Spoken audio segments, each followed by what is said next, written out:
Même les annales de Russie chantèrent dans ces phares de poésie les guérisons des âmes meurtries entre les couloirs des cœurs brisés.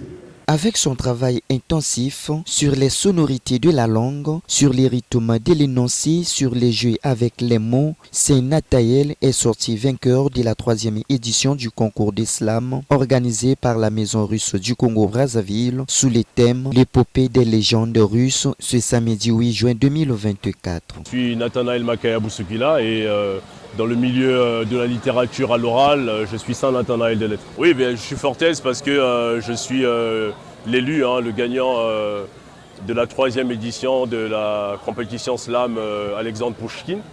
Et donc je suis bien aise de pouvoir sabler cette réussite, non seulement avec les chairs, mais avec aussi les hommes de culture qui sont dans l'ombre. Le contenu s'arc-boute fondamentalement sur l'épopée des légendes russes et congolaises.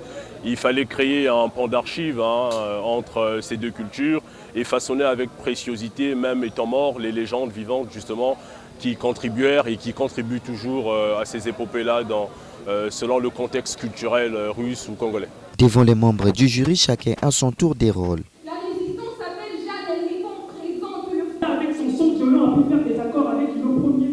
Qui tire sa source au lac Baïkal. Bienvenue au Congo, bienvenue chez moi. Ce dernier se différencie des autres dans sa façon de faire. Et on a vu que les jeunes ont essayé de codifier les mythes et le conte de fées et également s'adresser d'avance aux grands héros de ce pays, du Congo. Et nous avons beaucoup apprécié leur talent. C'est d'où on a également donné les prix spéciaux de la jury. Normalement, on a 3 prix.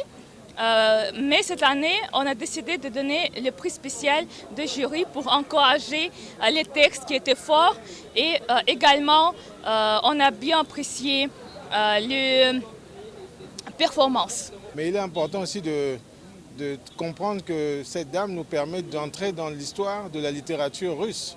Parce que lorsqu'on parle de Pouchkine, pour vous, ça ne parle peut-être pas à beaucoup de personnes, mais Pouchkine était de sang mêlé, on va dire mélangé, c'était un noir.